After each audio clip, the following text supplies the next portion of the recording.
Oui, théoriquement, j'attends que ça apparaisse. Alors merci mille fois de m'avoir invité. C'est toujours un plaisir que d'échanger avec des associations comme la vôtre, en dehors du cadre toujours assez contraint temporellement de la consultation, dont on souffre beaucoup, je crois, ainsi que les jeunes patients et leurs parents. Donc je travaille ici dans un service, on s'occupe essentiellement de maladies rares de l'enfant, et à ce titre, on voit un certain nombre du guide pédiatrique, bis repetita. On m'a confié un sujet éminemment sensible qui consiste à traiter des effets secondaires, en l'occurrence des effets secondaires oculaires, des thérapies que l'on utilise dans les maladies dont on vient de parler. Alors, d'une manière générale, plus un traitement est efficace et plus il a d'effets secondaires potentiels.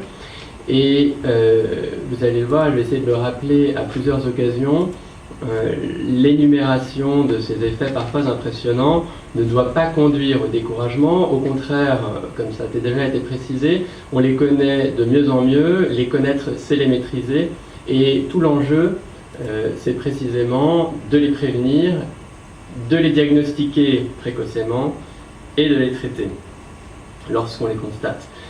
Alors, ma présentation va essentiellement s'attacher aux corticoïdes, dont on a déjà dit un mot, car en termes de complications oculaires, c'est certainement eux qui sont en première ligne, et j'y reviendrai. Ce sont des effets secondaires qui typiquement illustrent le propos que je viens d'avoir, à savoir qu'ils sont de moins en moins présents chez les enfants que l'on suit. Bien. Je mentionnerai ensuite brièvement, sans m'y attarder, quelques effets secondaires de nouvelles thérapies qui semblent finalement avoir beaucoup moins de complications sur le plan oculaire. Alors,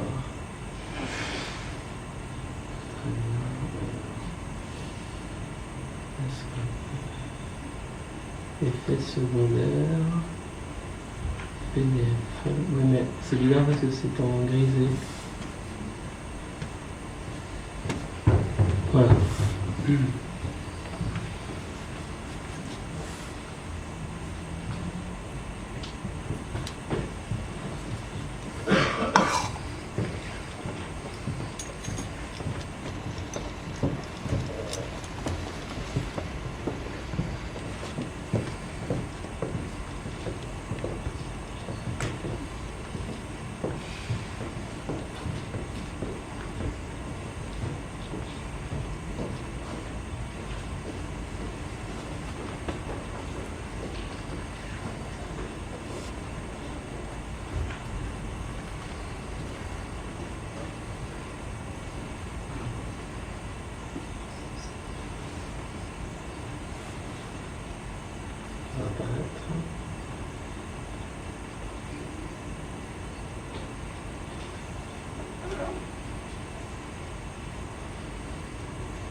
Ça, je pense que c'est bon pour toi.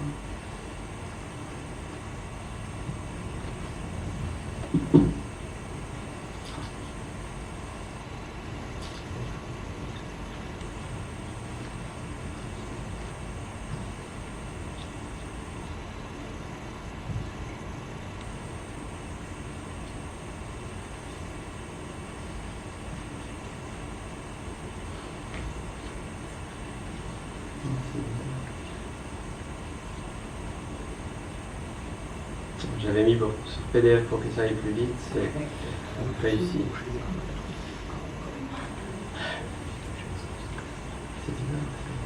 Je pense que ça va apparaître d'un instant à l'autre. Et on va se mettre en plein écran.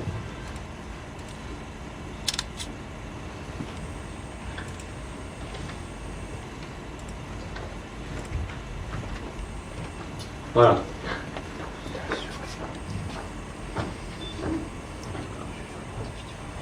Donc, essentiellement, les corticoïdes, je dirais quelques mots des antipaludiens de synthèse, mais ce sont des traitements qu'on utilise finalement assez peu dans ces contextes. En revanche, c'est une approche intéressante parce que les antipaludiens de synthèse, c'est vraiment le modèle du médicament aux effets secondaires gravissimes, mais qui sont parfaitement maîtrisés si la surveillance est bien faite.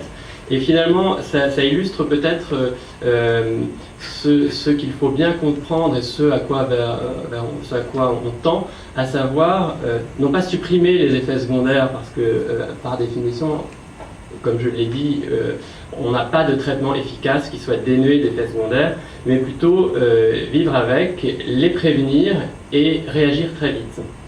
Et les antipaludiens de synthèse, c'est vraiment un exemple de complications bien comprises et parfaitement évitées aujourd'hui en 2016 en France.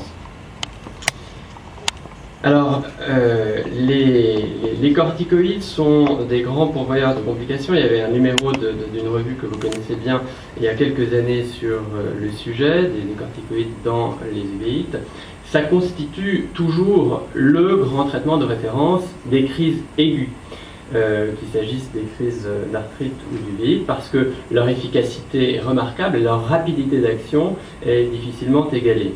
Et en réalité, lorsqu'ils sont administrés brièvement, fût-ce à forte dose, voire à très forte dose, ils sont remarquablement bien tolérés. Ce qui pose problème, et ce qui posait problème, on peut presque là employer l'imparfait, c'est leur administration au long cours, et ceci même à des doses relativement faibles. C'est là que l'on observe le plus d'effets secondaires, et ils sont encore plus importants chez l'enfant. Le professeur Bodaghi a déjà mentionné les effets secondaires généraux sur lesquels je ne vais pas m'attarder et qui touchent tous les systèmes, le système cardiovasculaire, endocrine, immun, musculo-squelettique, cutané, gastro-intestinal, neurologique central et les yeux, avec des effets secondaires qui vont parfois être les mêmes que ceux de l'inflammation que l'on traite et qui vont aggraver, potentialiser ces derniers.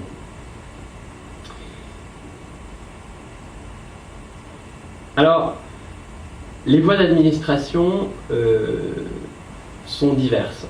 On peut les donner par voie systémique, c'est-à-dire en perfusion, et ça c'est quelque chose qui est couramment réalisé lors de traitements de crises inflammatoires en milieu hospitalier, et puis on peut les donner par voie orale.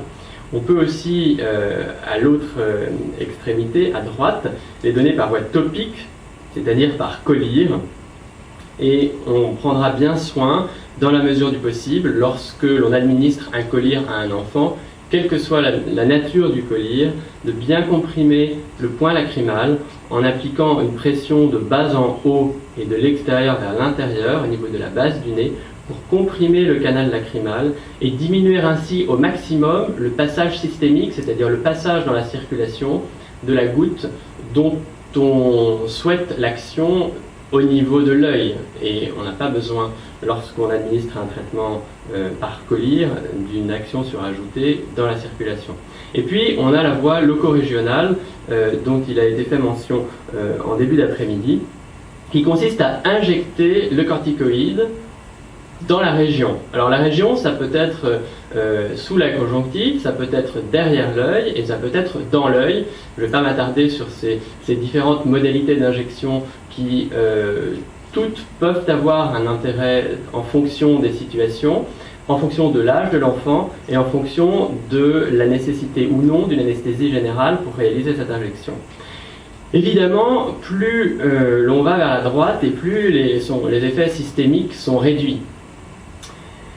En revanche, ce n'est pas le cas des effets oculaires, puisque l'idée d'un traitement locorégional, l'idée d'un traitement local, c'est de diminuer les effets généraux, mais on augmente les effets bénéfiques au niveau de l'œil, et donc on augmente aussi, par voie de conséquence, les effets secondaires.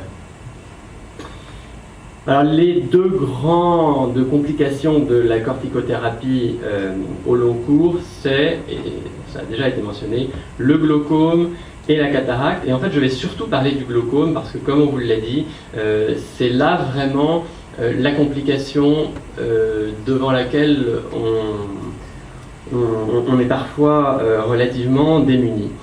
Je mentionnerai simplement ici, pour ne pas y revenir, 3 autres complications qui finalement sont rares en pratique. C'est d'une part le retard de cicatrisation et la susceptibilité aux infections, et en fait cette complication est essentiellement le fait de diagnostics associés.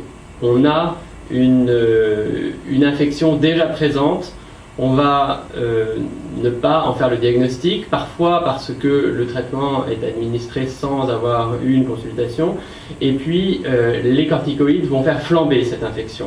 Mais devant une situation purement inflammatoire où l'on administre des corticoïdes, on est en fait rarement confronté à ce genre de complications.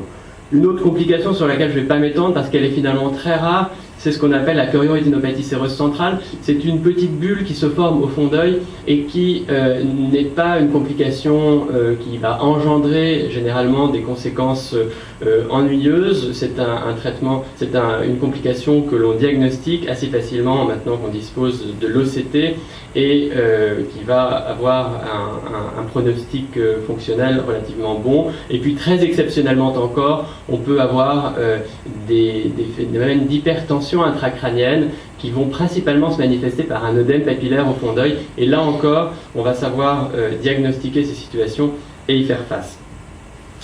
Alors le glaucome cortisonique ou le glaucome cortico-induit peut être associé à une administration de corticoïdes, quelle qu'en soit la voie, je viens de le dire. Il existe des facteurs de risque et initialement, les publications tendaient à montrer que le risque était de plus en plus important à mesure que l'on avançait en âge. En fait, c'est à moitié faux, à savoir qu'il y a bien 2 pics. Il y a un pic chez la personne âgée et il y a un premier gros pic chez l'enfant. Le fait d'être un enfant avec un pic autour de 6 ans est clairement un facteur de risque de glaucome cortico-induit et probablement de glaucome cortico-induit grave. La présence des autres facteurs de risque est finalement relativement rare dans les populations pédiatriques. Alors, nous sommes à Imagine, qui est un institut dédié aux maladies génétiques, donc je vais simplement dire un mot de ce qui a été une controverse, à savoir, y a-t-il des facteurs de risque, des facteurs de prédisposition génétique? Et pendant longtemps, on a on a été convaincu que le fait d'avoir une mutation dans un gène, qui d'ailleurs a changé de nom, on parlait des tigres, maintenant on parle du gène de la myosiline, était un grand facteur de risque de développer un glaucome cortico-induit. Et en fait, ceci est beaucoup moins évident. Il y a en réalité aucune preuve à l'heure actuelle que cette prédisposition génétique soit réelle.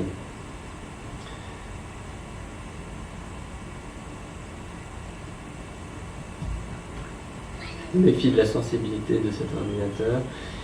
Alors, le risque de glaucome n'est pas le même en fonction des molécules, et là je ne vais pas m'y attarder, mais d'une manière générale, plus la molécule est efficace et plus le risque est grand. Donc on ne va pas nécessairement choisir de traiter avec des collyres dont le risque est moindre, parce que ceux-ci peuvent avoir une pénétration à l'intérieur de l'œil qui est insuffisante. Les mécanismes sont assez intéressants et on les comprend relativement bien. J'ai repris ici sur la partie gauche un schéma. Vous voyez que la pression intraoculaire, c'est toute une mécanique comme la pression artérielle, comme la pression intracrânienne, et c'est toute une circuiterie, une tuyauterie indépendante. Il n'y a pas de rapports évidents entre ces 3 systèmes pressionnels dans l'organisme. Elle résulte d'une sécrétion de l'humeur aqueuse, donc ce qui remplit le segment antérieur, la partie antérieure de l'œil, au niveau des procès ciliaires, qui sont ces petites excroissances ici à proximité de la base du cristallin. Et puis, l'humeur aqueuse va être réabsorbée au niveau de l'angle iridocornéen, dans une structure qu'on appelle le trabéculum. Alors, on considère que ce qui se passe en cas d'exposition chronique aux corticoïdes, c'est un blocage d'une enzyme qui dégrade des protéines qui se situent dans l'humeur aqueuse.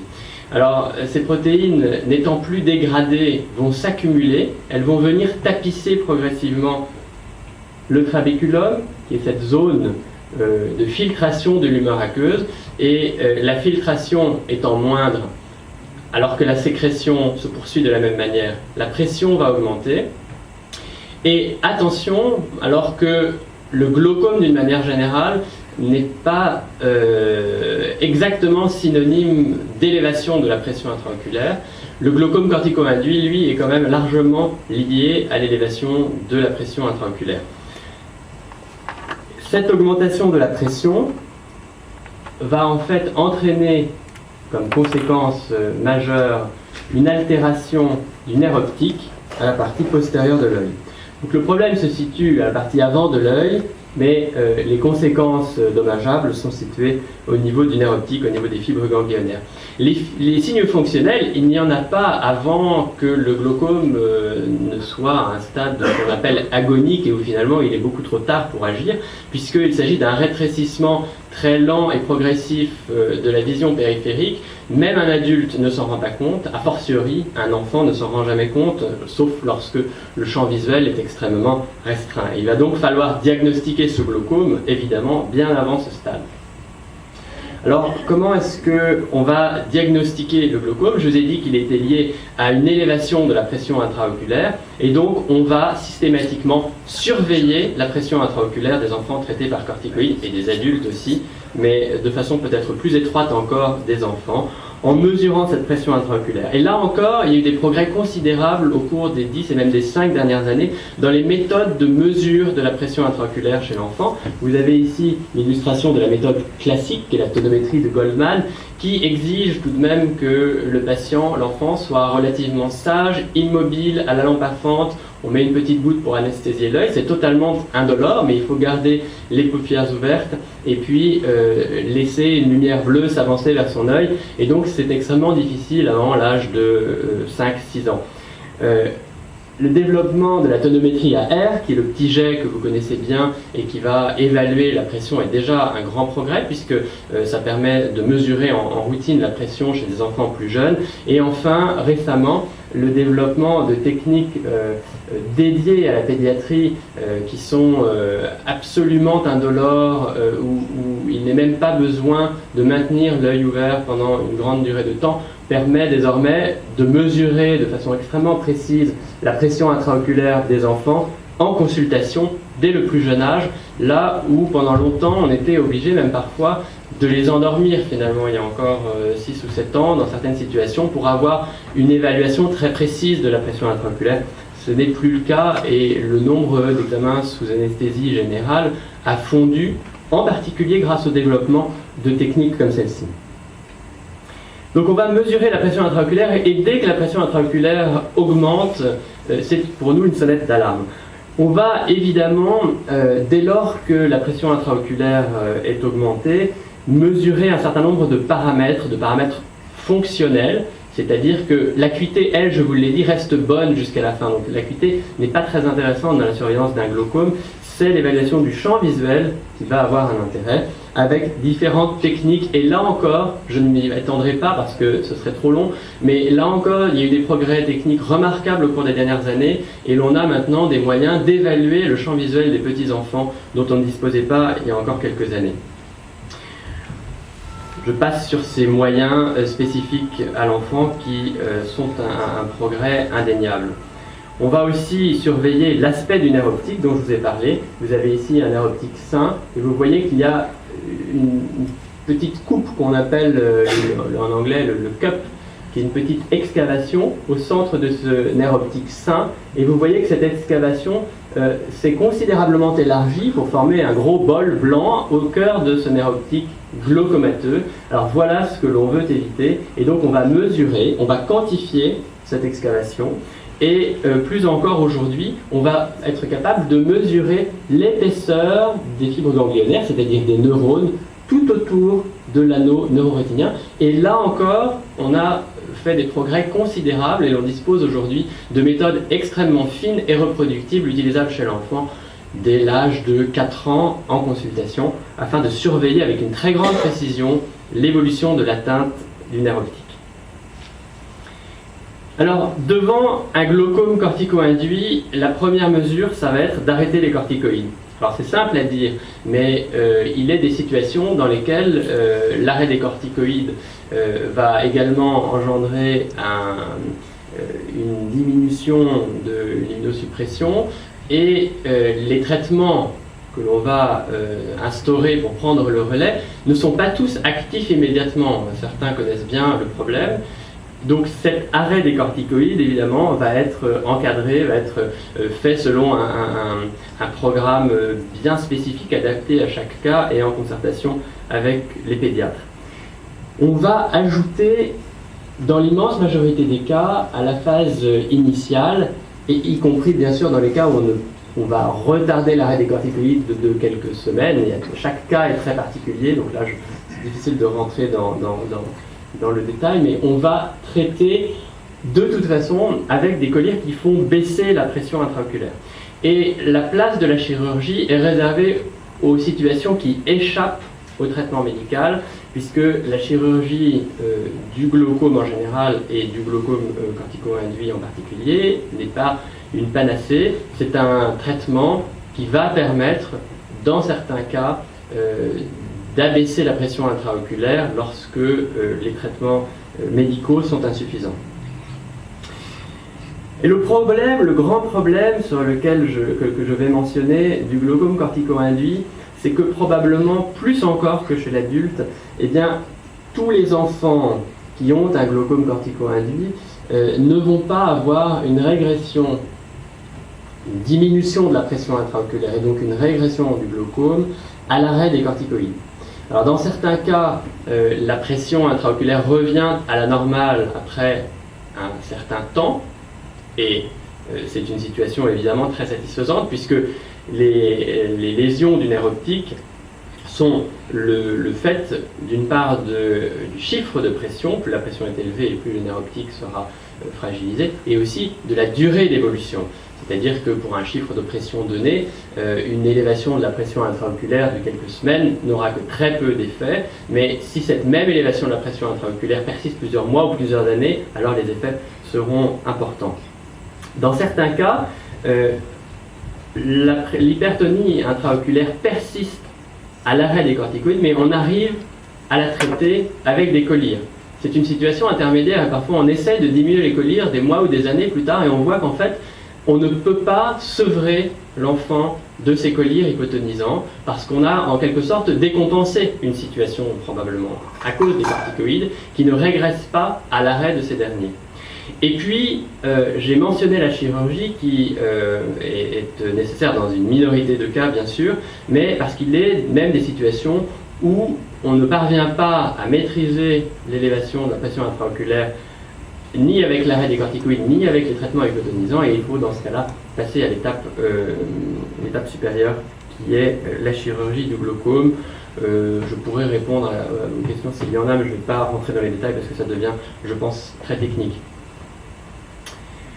Alors l'autre complication dont il a déjà été fait mention, parce que c'est aussi une complication de l'uvéite elle-même, mais c'est aussi une complication de la corticothérapie, ce sont les cataractes cortico-induites. Alors le cristallin, c'est cette lentille située à la partie avant de l'œil qui va permettre de focaliser les rayons lumineux sur la rétine. Et on comprend plus ou moins les mécanismes de ces cataractes cortico-induites avec des modifications des échanges ioniques entre le cristallin et le milieu extérieur qui vont aboutir, dans le cas particulier des cataractes cortisoniques, des cataractes cortico-induites, en une accumulation de cellules qui vont se manifester sur le plan clinique par des dépôts au niveau principalement de la capsule postérieure. La capsule postérieure, c'est cette portion postérieure du cristallin. Et cette localisation assez particulière et assez spécifique, qui est aussi la localisation des cataractes des uvéites. Donc il est parfois difficile de faire la part des choses entre ce qui relève de l'inflammation et ce qui relève du traitement. Cette localisation spécifique va se manifester par des signes cliniques un peu différents de ceux que l'on peut voir dans les cas de cataracte du sujet âgé. À savoir que la baisse d'acuité visuelle va souvent être plus rapide. Alors vous avez ici l'image d'une cataracte sous-capsulaire postérieure typique, et vous voyez que on dirait un tout petit dépôt finalement, c'est souvent peu impressionnant sur le plan clinique, mais c'est néanmoins extrêmement gênant parce que c'est situé précisément à la partie postérieure du cristallin et en plein centre. Et donc ça va être beaucoup plus gênant qu'une opacification identique de la capsule antérieure. La baisse d'acuité visuelle est souvent beaucoup plus rapide que celle que l'on peut voir dans les cataractes du sujet âgé, et on a parfois des baisses d'acuité visuelle en quelques jours ou quelques semaines qui vont parfois surprendre, et elle va se manifester aussi bien de près que de loin le plus souvent, là où dans les cataractes du sujet âgé on a surtout une baisse d'acuité visuelle de loin, mais peu de gêne à la lecture. Le diagnostic est relativement facile à la lampe à fente, et le traitement, on en a déjà parlé, eh bien, le traitement est chirurgical, et il existe une indication à traiter une cataracte dès qu'elle est suffisamment gênante. Et vous avez vu l'exemple d'une dictée qui était assez représentative avec une vision floue. Le problème, c'est que le traitement va tenir compte non seulement de la gêne, mais aussi bien sûr de la maîtrise de l'inflammation localement.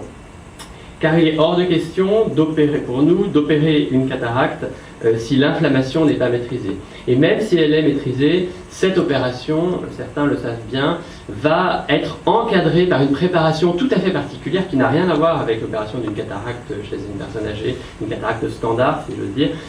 Souvent on va hospitaliser l'enfant quelques jours avant, voire après, et là encore ça va être adapté à chaque situation, mais on va renforcer le traitement, parfois faire des perfusions de corticoïdes quelques jours avant, après, parfois augmenter les doses du traitement de fond pour que le geste chirurgical s'accompagne le moins possible d'une recrudescence de l'inflammation.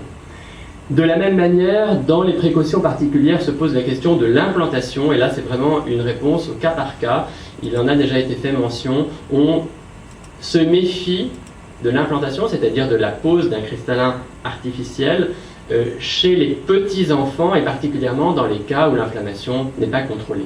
Alors les étapes de cette chirurgie sont un peu différentes de celles de l'adulte, mais vous voyez, on va d'une manière générale faire une petite ouverture à la surface de ce cristallin, vider le contenu du cristallin, ce qui est beaucoup plus facile pour le coup chez l'enfant que chez l'adulte, alors que la petite ouverture est plus compliquée. En fait, les étapes, la difficulté technique des étapes est extrêmement différente chez l'enfant de chez l'adulte.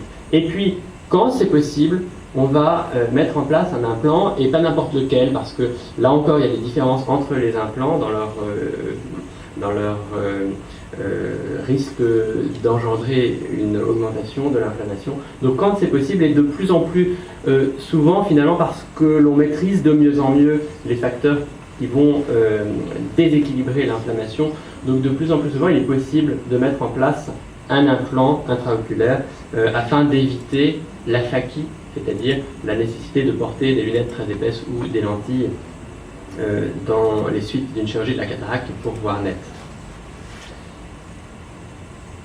Alors, je vais simplement passer, parce que ça c'est plus une curiosité qu'un effet secondaire gênant. On peut avoir des petits dépôts cornéens lorsqu'on utilise les AINS à bonne dose. Ils sont en fait exceptionnellement gênants, donc je ne m'y attarde pas.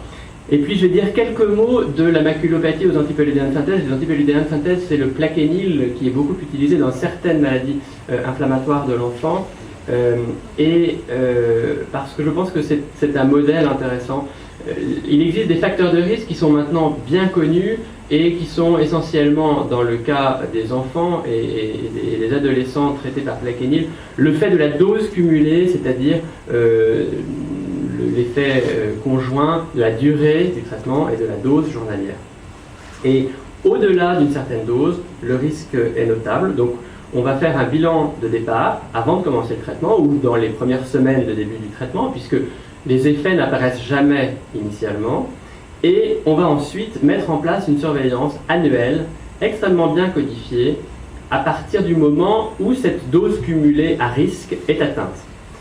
Et cette surveillance est basée, alors on va voir les patients soit une fois, soit 2 fois par an, mais de manière à ce qu'ils aient un certain nombre d'examens complémentaires, là encore spécialisés, des examens complémentaires qui vont évaluer la fonction visuelle et l'anatomie de la rétine, de façon à arrêter le traitement dès lors qu'une intoxication préclinique, c'est-à-dire que le patient ne ressent aucun signe, mais que nous avons des signes lors de la réalisation de ces examens complémentaires, donc de manière à arrêter le traitement dès lors que le stade préclinique est présent. Alors ça, ce sont des images qu'on ne voit plus, qu'on ne devrait plus voir, de maculopathie constituée aux antipaludéens de synthèse qui affectent la rétine centrale et avec des lésions, des altérations centrales du champ visuel. Au tout début, on n'a pas de signe au fond d'œil et on a juste des tout petits points grisés sur un champ visuel central. Et puis, avec le développement considérable des techniques d'imagerie de la rétine et d'électrophysiologie, on va pouvoir mettre en évidence, vous voyez ici un électrorétinogramme multifocal normal, vous avez le pic qui correspond à la meilleure vision, l'acuité centrale, et vous voyez que tout autour de ce pic, on a une douce pente peuplée d'une forêt. Et là, vous avez des vallées qui se creusent, et ça c'est tout à fait typique et pathologique, alors que le pic peut rester préservé, donc l'acuité va longtemps rester préservée. C'est pour ça que c'est difficile à mettre en évidence. Et puis, on a parlé déjà de l'OCT. Eh bien, l'OCT est un outil de surveillance, ainsi que l'autofluorescence de ces maculopathies. Et donc, dès qu'on a des signes, alors il est très important de bien d'être sûr que c'est bien une maculopathie aux antipaludéens de synthèse et pas autre chose, pour ne pas arrêter un traitement dont le bénéfice est considérable, alors là même que ce que l'on observe n'est pas un effet secondaire lié à ce traitement. Mais lorsqu'on a identifié la présence d'une maculopathie aux antipaludéens de synthèse, on va pouvoir changer de traitement. Les effets secondaires oculaires du méthotrexate, on ne les voit plus parce que ils étaient essentiellement liés à une carence en folate qui désormais est prévenue. Là encore, c'est peut-être un exemple intéressant. Le professeur Bodaghi vous a déjà parlé de l'étanercept, qui est un anti-TNF-alpha qu'on va éviter compte tenu du risque d'apparition ou d'aggravation d'uvéite lié à ce traitement particulier. Et enfin, les effets secondaires oculaires des anti-TNF-alpha sont exceptionnels d'une manière générale et plus encore probablement chez l'enfant. Il y a eu des cas de névrite optique de rapporter, donc peut-être on pourra dire un mot, mais qui sont en réalité tout à fait exceptionnels, que l'on commence à bien connaître et à pouvoir prendre en charge. Alors, voilà, je vous ai brossé un tableau peut-être un peu effrayant d'un certain nombre d'effets secondaires de traitement efficaces, et j'ai la même conclusion que celle du professeur Monet avec cette balance. Et le message clé, c'est que en fait, il ne faut pas craindre ou avoir peur de ces effets secondaires de manière irrationnelle, les connaître et les diagnostiquer de façon précoce, les prévenir, les comprendre, c'est précisément pouvoir les maîtriser et bien choisir cette balance entre le bénéfice d'un traitement et des effets secondaires bien maîtrisés. Voilà, je vous remercie de votre attention. Registre, on voyait que pour les patients sous adalimumab, on n'avait pas de premier ordre, et pour des patients qui avaient été mis sous adalimumab dans un second temps, il y avait probablement un effet intéressant et supérieur à l'étanercept sur la prévention des uvéites. Et on avait eu des études de phase 3 pour les arthrites de l'enfant, avec 2 molécules adalimumab et abatacept, 2 molécules différentes, mais si on cumule ces 2 études, ça représentait plus que 230 patients, suivis pendant 5 à 8 ans, et on avait eu une seule poussée d'uvéite sur la totalité de ces études et de ces durées de suivi de ces patients. Alors certes, les patients, pour entrer dans ces études où on les traitait pour leur arthrite, devaient ne pas avoir eu de poussée d'uvéite pendant les 6 mois qui précédaient le début de l'étude. Mais quand même, un certain nombre de ces patients étaient à risque d'uvéite. Et donc un effet préventif très fort, là encore, qu'on peut comprendre indirectement de molécules comme l'adalimumab, qui est donc cet anticorps anti-TNF, ou comme l'abatacept, qui est le CTLA-4 sur le risque d'uvéite. On essaye maintenant d'avoir des cohortes encore plus grandes. On a une cohorte PharmaChild, je vous disais ce matin, qui est maintenant plus de 7000 patients en Europe, pour suivre au long cours et mieux documenter ce que font ces traitements. Et il y avait des premières publications qui ont essayé d'utiliser l'adalimumab comme traitement un peu de sauvetage du VIH grave de l'enfant. Une publication espagnole qui avait donné des doses à un rythme double de celui des arthrites juvéniles, donc on donnait une injection toutes les semaines, alors qu'habituellement on fait ça toutes les 2 semaines, avec des bonnes améliorations notées chez pas mal d'enfants, et plusieurs autres études, dont des études scandinaves, qui montraient que même aux doses habituelles, une injection toutes les 2 semaines de cet anticorps anti-TNF-alpha, de l'adalimumab, on pouvait avoir quand même un effet intéressant sur l'inflammation oculaire et sur la réduction des poussées du VIH dans le temps. Et ça avait permis aussi chez ces enfants de réduire les doses de corticoïdes qu'ils avaient soit par la bouche, soit en collyre. Voilà. Alors, sur cette base, il y a 2 essais qui ont été menés. Un essai que j'ai mené avec les ophtalmologistes ici en France, donc ce fameux essai Adjuvit, dans lequel on a inclus des enfants à partir de l'âge de 4 ans qui avaient soit une uvite associée à l'arthrite juvénile idiopathique, à œil blanc, soit une uvite de même sémiologie mais sans arthrite, qu'on appelle les uvites idiopathiques, mais au fond qui ont la même symptomatologie et la même sémiologie fine que celle de l'arthrite juvénile. On a sélectionné des enfants qui étaient en échec du méthotrexate ou en intolérance et qu'il était possible de suivre avec la photométrie laser, dont vous ont parlé mes collègues ophtalmologistes. C'est un examen assez fin, assez objectif quant à la quantification de l'inflammation. Donc il fallait qu'ils aient un certain degré d'inflammation et que leur flair soit réactif. On était amené à exclure des enfants qui avaient une rupture complète de la barrière encéphalique et chez qui il y avait donc un flair qui ne réagissait plus au traitement. Et bien sûr, on n'a pris que des enfants qui n'avaient jamais eu de traitement par un anticorps anti-TNF-alpha. Donc là, ce qu'on visait, c'était de faire une randomisation double insu à l'inclusion. La moitié des patients recevaient d'emblée l'adalimumab, l'autre moitié recevait des injections de placebo pour un maximum de 3 injections, et à 8 semaines, on évaluait la différence en taux de réponse sur la réduction de l'inflammation sur le laser flair et sa non-aggravation sur la lampafente. Bien sûr, si un enfant était au bout de 2 semaines, 4 semaines en situation compliquée, on pouvait décider pour l'ophtalmologiste comme pour le pédiatre rhumatologue qu'il devait ne plus rester sous placebo et recevoir un traitement de sauvetage ou éventuellement être déclaré en échec et recevoir de l'adalimumab, passer directement, je dirais, en phase 2, qui était la phase où tous les enfants, à partir de la visite mois 2, recevaient le traitement d'études pour un suivi sur 1 an. Donc ça, c'était le design que je vous ai dit. On voulait inclure 40 patients, c'était très difficile. L'essai a démarré un peu tard. L'adalimumab commençait à se banaliser un peu parce qu'on savait que ce traitement était efficace chez certains patients, donc beaucoup de collègues n'ont pas voulu faire l'effort de mettre les patients dans les études et traitaient un petit peu sauvagement par adalimumab. Donc on a inclus surtout sur la région parisienne et la Bretagne, et parce qu'en Bretagne les médecins ne savent plus surveiller de plus près ce qui se passe. Et donc on a pu inclure que 31 patients. Donc ça, je rappelais l'objectif principal, mais j'en ai parlé, c'est un peu technique. Et ça, cette diapo pour vous rappeler un peu le design de l'étude. On inclut les patients, on sélectionne les patients, on les inclut, on les randomise en 2 bras. La moitié reçoit un placebo, la moitié l'adalimumab. Personne ne sait ce qu'ils reçoivent. On regarde ce qui se passe à mois 2, puis si ça se passe bien, tous reçoivent l'adalimumab. Et on baisse progressivement, si on peut, les corticoïdes par voie intraoculaire ou par voie générale.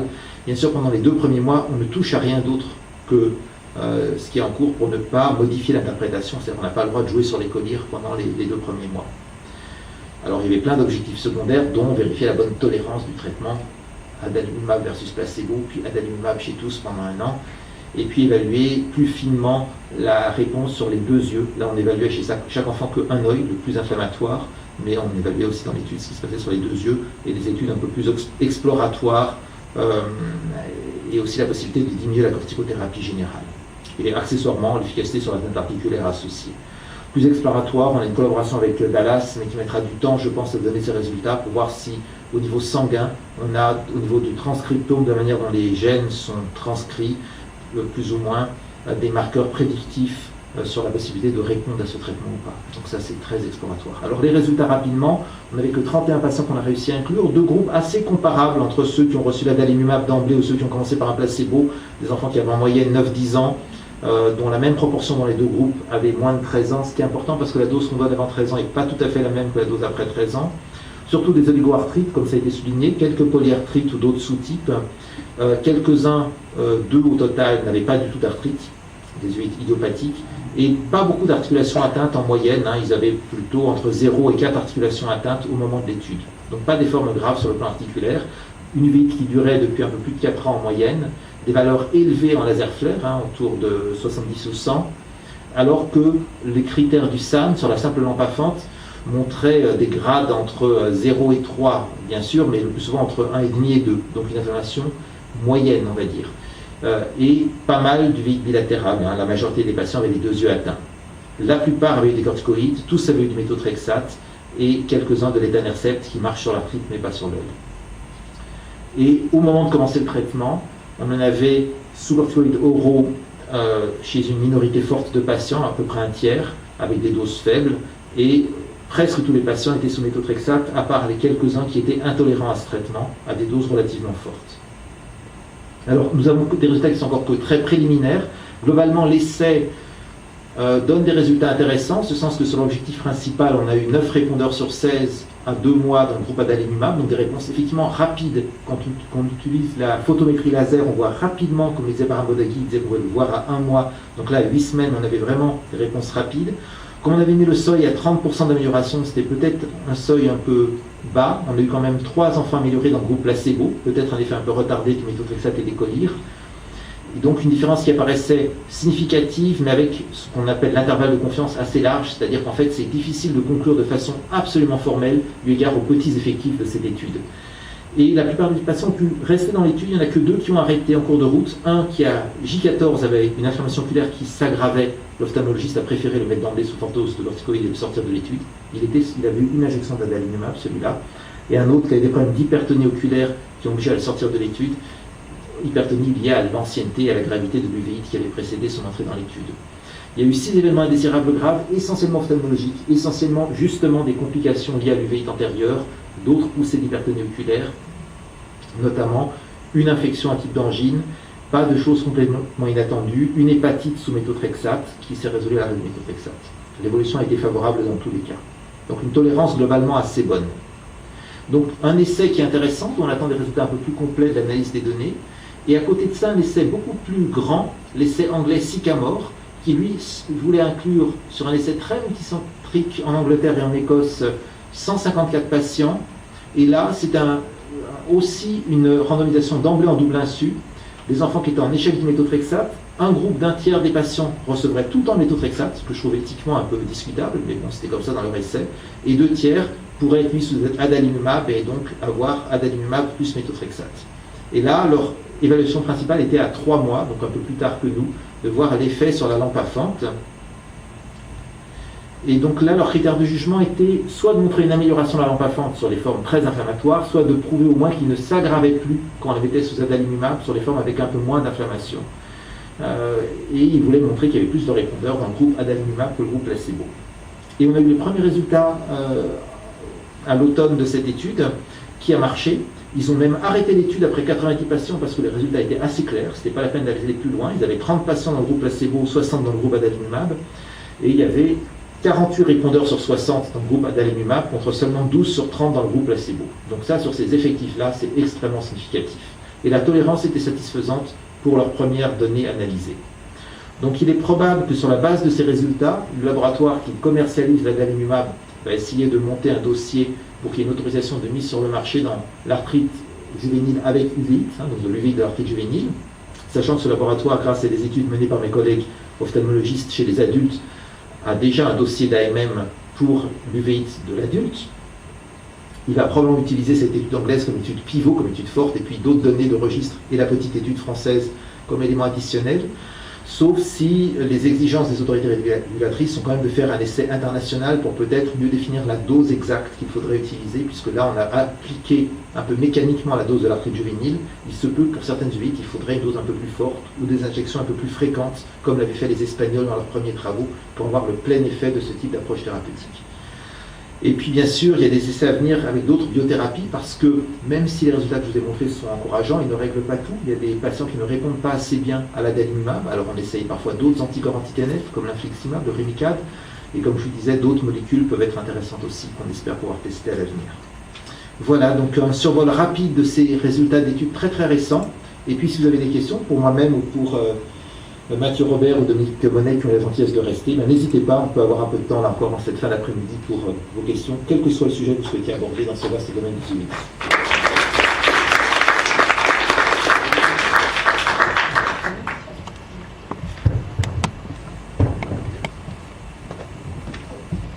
Et des questions pour un Flamoy, bien sûr. Bonjour, voilà. Oui. Moi j'ai une question basique en fait. Je voulais savoir les symptômes de l'uvéite, est-ce qu'ils sont différents en fonction de l'arthrite? Alors oui, je n'ai pas parlé de ça aujourd'hui, mais on a comme chez l'adulte des enfants qui ont des spondylarthrites, des arthrites parfois chez la 27. Il est beaucoup plus rare chez l'enfant que chez l'adulte que ça s'associe à des poussées d'uvéite, mais lorsque c'est le cas, ce sont des uvéites à œufs rouges, douloureuses, donc là ça ne pose pas le même problème. Bien sûr c'est un problème, mais on risque moins de passer à côté. Voilà, la symptomatologie est assez bruyante pour que le patient consulte l'ophtalmologiste et qu'il soit traité précocement. D'où notre problème plutôt chez les enfants qui commencent l'arthrite jeune, avant 6-7 ans, plus des petites filles qui ont les anticorps antinucléaires, et qui, eux, vont faire cette uvéite très à bas bruit, très insidieuse, ou si on ne met pas en place cette surveillance systématique, on risque de la détecter à un stade déjà évolué et être beaucoup plus en difficulté pour contrôler les complications. Mais bon, je ne sais pas, Dominique ou Mathieu, vous voulez ajouter quelque chose? Non, c'est bon. Oui. Alors attendez, on va vous donner un micro pour que les personnes qui souhaitent enregistrer ou vous écouter à distance. Concernant l'uvéite, vous parliez qu'il y avait une cotation du Tyndall. Moi, je sais quoi, ma fille elle a une uvéite et j'ai jamais eu en fin de compte cette cotation. Il faut le demander à l'ophtalmo en fin de compte. Alors, c'est pas forcément quelque chose sur lequel l'ophtalmologiste va communiquer facilement. Il va plutôt vous parler de l'acuité visuelle, parce que ça c'est plutôt classique en vous disant voilà, votre fille a telle ou telle acuité visuelle. Le Tyndall, c'est un examen un petit peu plus spécialisé, comme j'ai montré, c'est vraiment côté de l'inflammation. Mais si vous lui demandez, normalement, il va vous communiquer le niveau de Tyndall qui correspond en fait au niveau d'inflammation, encore une fois, qui va de 0 à 4 croix, quand il s'agit d'une inflammation très importante. Mais c'est quasiment systématique quand on suit une uvéite. C'est même ce qui va définir finalement l'existence d'une uvéite ou pas, d'une uvéite antérieure ou pas. Ce Tyndall. Et le FLAR, c'est pareil, enfin, c'est aussi un autre. Le FLAR, c'est la même chose. Voilà. C'est un Tyndall, il y en a un qui est cellulaire, comme je vous l'ai dit, bon, c'est un petit peu spécialisé, l'autre qui est plutôt protéique, c'est-à-dire qui correspond à la teneur en protéines de l'humeur aqueuse. Normalement, l'humeur aqueuse est optiquement vide, c'est-à-dire qu'il n'y a pas de protéines à l'intérieur, il n'y a pas de cellules à l'intérieur. Et quand le taux de protéines augmente, ce qui correspond à une rupture en fait, des barrières hémato-oculaires, sans rentrer dans le détail, l'œil est un petit peu étanche par rapport aux protéines. Lorsqu'il y a une inflammation, les vaisseaux laissent passer ces protéines qui arrivent dans l'humeur aqueuse, qui devient un petit peu turpide et qui donne ce fameux effet de brouillard et que l'ophtalmologiste va cette fois coter en regardant l'effet de son faisceau de lumière à travers cette turpidité. Et puis on est très aidé pour le Tyndall protéique par le laser flair-metteur qui encore une fois ne code que cette partie de flair protéique. Il ne code pas les cellules.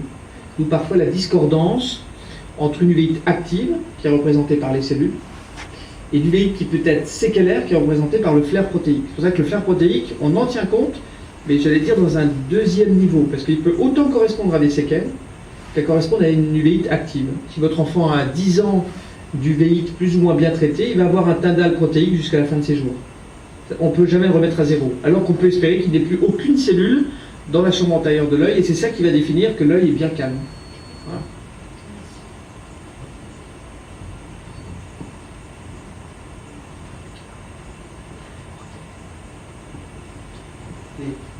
Merci beaucoup pour votre attention, pour votre participation. Et puis bon, il y aura, j'espère, avec tous les efforts de nos amis, des interventions disponibles en ligne pour revoir les parties pour lesquelles on a besoin de revoir plusieurs fois pour enregistrer. Et puis bien sûr, toujours la possibilité d'être en contact avec nos différentes équipes et de faire d'autres choses avec un tramway et courir. Oui.